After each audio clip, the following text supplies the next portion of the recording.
Manifesto Suggestions to Political Parties in Kerala and India for Good Governance, Incorporating People's Needs and Aspirations, 2025 Part 3. ജനങ്ങളുടെ ആവശ്യങ്ങളും പ്രതീക്ഷകളും ഉൾപ്പെടുത്തിക്കൊണ്ട് അവ നിറവേറ്റുന്നതിനും മെച്ചപ്പെട്ട ഭരണം കാഴ്ചവെക്കുന്നതിനും രാഷ്ട്രീയ പാർട്ടികൾ അവരുടെ പരിപാടികളിൽ ഉൾപ്പെടുത്തേണ്ട ചില കാര്യങ്ങൾ ഇതേ പേരിലെ വീഡിയോ 1-2 ചേർത്തിരുന്നു. അതിൻ്റെ തുടർച്ചയായി മറ്റു ചില കാര്യങ്ങൾ ഭാഗം 3 ആയി ഇതിൽ ഉൾക്കൊള്ളിക്കുന്നു. ഇല്ലാത്തവർക്ക് അവ ഉണ്ടാക്കി കൊടുക്കുക. പ്രോജക്റ്റ് നടപ്പിലാക്കിയതിൽ നിന്നും ലഭിക്കുന്ന ഉൽപ്പന്നം ഇവർക്കും ലഭ്യമാക്കുക. ഈ കാര്യങ്ങൾക്ക് ആവശ്യമായ സാമ്പത്തികം കണക്കാക്കി കുടിയൊഴിപ്പിക്കുന്നവരുടെ മീറ്റിംഗിൽ അംഗീകാരം വാങ്ങി പ്രോജക്റ്റ് നടപ്പിലാക്കുകയും പ്രോജക്റ്റ് പണി തുടങ്ങുന്നതിന് മുൻപ് മേൽപ്പറഞ്ഞ കാര്യങ്ങൾ നടപ്പിലാക്കിയിരിക്കും എന്ന് ഉറപ്പു നൽകുകയും ചെയ്യുക. ഇവയ്ക്ക് ആവശ്യമായ സാമ്പത്തികം പ്രോജക്റ്റ് ഫണ്ടിൽ ഉൾപ്പെടുത്തുക. ലൈൻ പൊട്ടിയാൽ വൈദ്യുതി നിലയ്ക്കുന്ന സംവിധാനം കൊണ്ടുവരിക. മതപരമായ ലഹളകൾ ഉണ്ടായിട്ടുള്ള സ്ഥലങ്ങളിൽ വ്യത്യസ്ത മതവിഭാഗങ്ങൾ താമസിക്കുന്ന സ്ഥലങ്ങൾ കണ്ടെത്തി ആ ജനങ്ങളുടേതായ ഒരു കമ്മിറ്റി ഉണ്ടാക്കി ആ സ്ഥലത്തെ ഭരണനിർവഹണവും പോലീസിങ്ങും ഈ കമ്മിറ്റിയുടെ കീഴിലാക്കുക. ഈ സ്ഥലത്തിനുള്ള എല്ലാവിധ സഹായങ്ങളും ഈ കമ്മിറ്റി മുഖാന്തിരം ആക്കുക. ലഹള ഉണ്ടാകാതിരുന്നാൽ കൂടുതൽ സാമ്പത്തികം നൽകുക. മുന്നോക്ക വിഭാഗങ്ങൾ താമസിക്കുന്ന സ്ഥലം അടുത്തുണ്ടെങ്കിൽ അതും ഈ കമ്മിറ്റിയുടെ ചുമതലയിൽ ആക്കുക. കൊലപാതകം, കൊള്ളിവയ്പ് എന്നിവ പാടില്ല എന്ന് മതഗ്രന്ഥങ്ങളിൽ പറയുന്ന ഭാഗങ്ങൾ എല്ലായിടത്തും പ്രദർശിപ്പിക്കുക. മാധ്യമങ്ങളിൽ കൂടി പ്രസിദ്ധപ്പെടുത്തുക. ആശുപത്രിയിലോ വക്കീലന്മാരുടെ സമീപത്തോ വരുന്ന ആൾക്കാർക്ക് പോലീസ് മർദ്ദനം ഏറ്റിട്ടുണ്ടെന്ന് അവർ പറയുകയോ ഡോക്ടർക്കോ വക്കീലിനോ തോന്നുകയോ ചെയ്താൽ കേസ് എടുക്കാൻ അവർ അടുത്ത പോലീസ് സ്റ്റേഷനിലും ജില്ലാ മെഡിക്കൽ ഓഫീസിലും ജില്ലാ പോലീസ് ഓഫീസിലും അറിയിക്കണമെന്നും വിവരം കിട്ടി 1 ദിവസത്തിനകം വിവരം ലഭിച്ചവർ നടപടിയെടുക്കണമെന്നും നിയമം ഉണ്ടാക്കുകയും ഇങ്ങനെ ചെയ്യാത്തവരെ ശിക്ഷിക്കാനുള്ള നിയമം ഉണ്ടാക്കി നടപ്പിലാക്കുകയും ചെയ്യുക. എല്ലാ പോലീസ് സ്റ്റേഷൻ്റെയും അകത്തുള്ള എല്ലായിടങ്ങളിലും പരിസരങ്ങളിലും ഡ്യൂട്ടി സ്ഥലങ്ങളിലും ഡ്യൂട്ടി വാഹനങ്ങൾക്ക് അകത്തും പുറത്തും CCTV സ്ഥാപിക്കുകയും സംശയ ചിത്രങ്ങൾ 24 മണിക്കൂറിനകം ജില്ലാ അധികാരിക്ക് അയക്കാൻ സംവിധാനം ഒരുക്കുകയും സംശയങ്ങളിന്മേൽ ജില്ലാ അധികാരി 24 മണിക്കൂറിനകം പരിശോധിച്ച് കേസെടുക്കുകയും 14 ദിവസത്തിനകം കുറ്റക്കാരെ ശിക്ഷിക്കുകയും BMS പ്രകാരം കേസ് ചാർജ് ചെയ്യുകയും ചെയ്യണമെന്ന് നിയമം ഉണ്ടാക്കി നടപ്പിലാക്കുക. ഈ സ്ഥലങ്ങളിൽ അല്ലാതെ വേറെ എവിടെയെങ്കിലും ജനങ്ങളുമായി പോകേണ്ടി വന്നാൽ പോലീസ് ഉദ്യോഗസ്ഥൻ ആ സ്ഥലങ്ങൾ മേലധികാരിയെ അറിയിച്ചിരിക്കണമെന്നും നിയമം ഉണ്ടാക്കി നടപ്പിൽ വരുത്തുക. പോലീസുകാരെ ആക്രമിക്കുന്നവർക്കും അധിക്ഷേപിക്കുന്നവർക്കും പോലീസുകാർ ആക്രമിക്കുന്നവർക്കും അധിക്ഷേപിക്കുന്നവർക്കും എതിരെ പരാതി നൽകാനും അതിൽ 24 മണിക്കൂറിനകം കേസെടുത്ത് 14 ദിവസത്തിനകം കോടതിയിൽ കേസ് ചാർജ് ചെയ്യാനും നിയമം കൊണ്ടുവന്ന് നടപ്പിലാക്കുക. പോലീസ് സ്റ്റേഷനുകളിൽ ആവശ്യമായ തസ്തിക സൃഷ്ടിക്കുക. സർക്കാർ ഓഫീസുകളിൽ സെക്യൂരിറ്റിക്ക് 2 പോലീസുകാർ മാത്രമായി പരിമിതപ്പെടുത്തുക.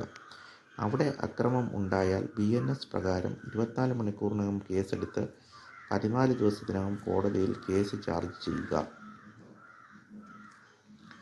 കോടതികളിൽ കേസുകളിൽ തീരുമാനം പ്രഖ്യാപിക്കുന്നതിന് സമയപരിധി ഏർപ്പെടുത്തുക.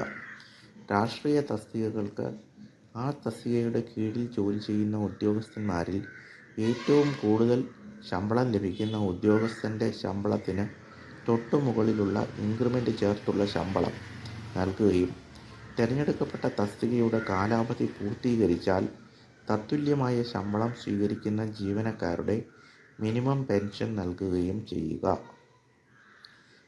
നയതന്ത്ര പ്രതിനിധികൾക്കും രാഷ്ട്രത്തലവന്മാർക്കും സിവിൽ ക്രിമിനൽ നിയമങ്ങളിൽ നിന്നുള്ള ഇളവ് നിർത്തലാക്കുക. സർക്കാർ നൽകുന്ന പണം ഉപയോഗിച്ച് ശമ്പളം നൽകുന്ന എല്ലാ തസ്തികകളിലും നിയമനം PSC വഴി മാത്രം ആക്കുക.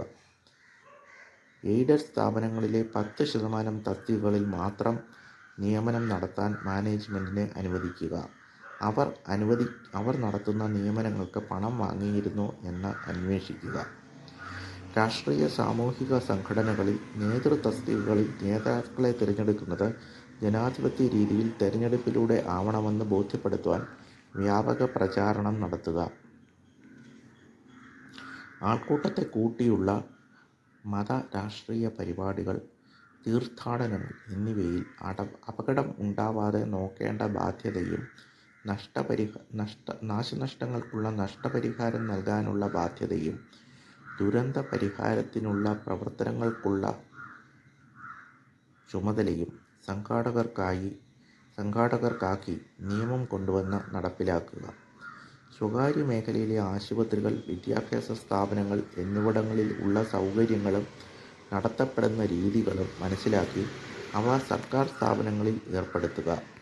അടുത്തുള്ള സ്വകാര്യ സ്ഥാപനങ്ങൾ സന്ദർശിച്ച് ഇവ കണ്ടെത്തി നടപ്പിൽ വരുത്താൻ സ്ഥാപന ജീവനക്കാരെ ചുമതലപ്പെടുത്തുക. പുതിയ സ്ഥാപനങ്ങൾ, വ്യവസായ സ്ഥാപനങ്ങൾ എന്നിവ ആരംഭിക്കുന്നതിനും കൃഷി തുടങ്ങുന്നതിനും പാവപ്പെട്ടവർക്കും സാധാരണക്കാർക്കും സാമ്പത്തിക സഹായം നൽകുക. അനുമതികൾ ലഭിക്കാൻ മുൻകൈയെടുത്ത് സഹായം നൽകുക. മനുഷ്യന് ഉണ്ടായിരിക്കേണ്ട മിനിമം വസ്തു, വീട്, വസ്ത്രം, ആഹാരം എന്നിവ നിർണയിച്ച് അത്രയും കാര്യങ്ങൾ ഇല്ലാത്തവരെ സർവേ വഴി കണ്ടെത്തി അവർക്ക് ഇവ 1 വർഷത്തിനുള്ളിൽ ലഭ്യമാക്കുക. മേൽപ്പറഞ്ഞവയ്ക്ക് ആവശ്യം വേണ്ട ദിവസ വരുമാനം ലഭിക്കാൻ തക്ക വിധമുള്ള പ്രവൃത്തികൾ കണ്ടെത്തി നൽകുകയോ അതിന് പറ്റുന്നില്ലെങ്കിൽ ആ തുക മാസാമാസം നൽകുകയോ ചെയ്യുക. ഇങ്ങനെ തുക നൽകേണ്ടി വരുന്നവരെ അവരുടെ ശാരീരിക വിദ്യാഭ്യാസക്ഷമത അനുസരിച്ച് ആ പ്രദേശത്ത് സർക്കാർ ചെയ്യുന്ന വികസന നിർമ്മിതികളിൽ പണിയെടുപ്പിക്കുക. സർക്കാരിൻ്റെ ഉടമസ്ഥയിലുള്ള റോഡുകൾ, പാലങ്ങൾ, കെട്ടിടങ്ങൾ, നദികൾ, കുളങ്ങൾ എന്നിവ 2 വർഷം കൂടുമ്പോൾ അറ്റകുറ്റപ്പണി നടത്താനുള്ള പ്രവർത്തന കലണ്ടർ തയ്യാറാക്കി ആവശ്യമുള്ള തുക കണക്കാക്കി തുക ലഭ്യമാക്കി പണികൾ സമയത്തിന് നടത്തുക. സർക്കാർ നിർമ്മിച്ചിട്ടുള്ള കെട്ടിടങ്ങൾ പ്രവർത്തിപ്പിക്കാനുള്ള ജീവനക്കാരെ നിർണയിച്ച് അവരുടെ വേതനം കണക്കാക്കി ആവശ്യമുള്ള ആകെ വേതനം ലഭ്യമാക്കി പ്രവർത്തനം നടത്തുക. മുഴുവൻ സമയവും ചെയ്യാനുള്ള പണി നിലവിലുള്ള എല്ലാ തസ്തികയിലും ഉണ്ടോ എന്ന് പരിശോധിച്ച് കുറവ് ജോലിയുള്ള തസ്തികകൾ സംയോജിപ്പിക്കുകയും ആവശ്യമുള്ള അധിക തസ്തികകൾ സൃഷ്ടിക്കുകയും ചെയ്യുക. ആവശ്യമെങ്കിൽ ഒരു ജീവനക്കാരന് 2 സ്ഥാപനങ്ങളിൽ ജോലി നൽകുക. പുതുതായി ആരംഭിക്കേണ്ട സ്ഥാപനങ്ങൾ നിർണയിച്ച് അവയ്ക്ക് വേണ്ട നിർമ്മാണ തുക, ജീവനക്കാരുടെ ശമ്പള തുക, പ്രവർത്തന ചെലവ് എന്നിവ കണക്കാക്കി അനുവദിക്കുക.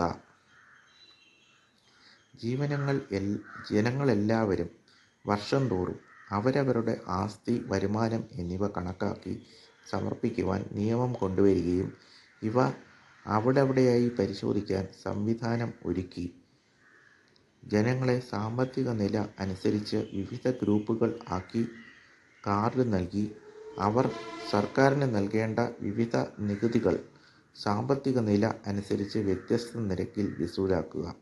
ഉദാഹരണം, കെട്ടിട നികുതി, പെട്രോൾ ചാർജ്, ആശുപത്രി ചാർജ്, തിയേറ്റർ ടിക്കറ്റ് എക്സെട്ര. മനുഷ്യൻ്റെ ആർത്തി പൂർത്തീകരിക്കാൻ ഭൂമിയുടെ വസ്തുവകകൾക്ക് മതിയാവില്ല. ആയതിനാൽ മനുഷ്യന് ഒരു നേരം കഴിക്കാൻ സാധിക്കുന്നതിനേക്കാൾ കൂടുതൽ ഭക്ഷണം നൽകുന്ന ഹോട്ടലുകൾ ഉണ്ടോ എന്ന് പരിശോധിക്കുകയും അത്രയും ഭക്ഷണം കൊടുക്കുന്നത് നിരോധിക്കുകയും ചെയ്യുക. സാധാരണ നിലവാരത്തിനേക്കാൾ കൂടുതൽ ഭക്ഷണം കൂടിയ നിരക്കിൽ നൽകുന്ന ഹോട്ടലുകളിലെ ഭക്ഷണ ബില്ലിൽ മേൽ ബിൽ തുകയ്ക്ക് ആനുപാതികമായി സാമ്പത്തിക സ്ഥിതി അനുസരിച്ച് ബില്ലിന്മേൽ അധിക നികുതിയും ചുമത്തുക. ഉപയോഗപ്പെടുത്തുകയോ കൃഷി ചെയ്യാതെയോ ഇട്ടിരിക്കുന്ന ഭൂമി ഉടമകൾ വിൽക്കണമെന്ന് വ്യവസ്ഥ ചെയ്യുക.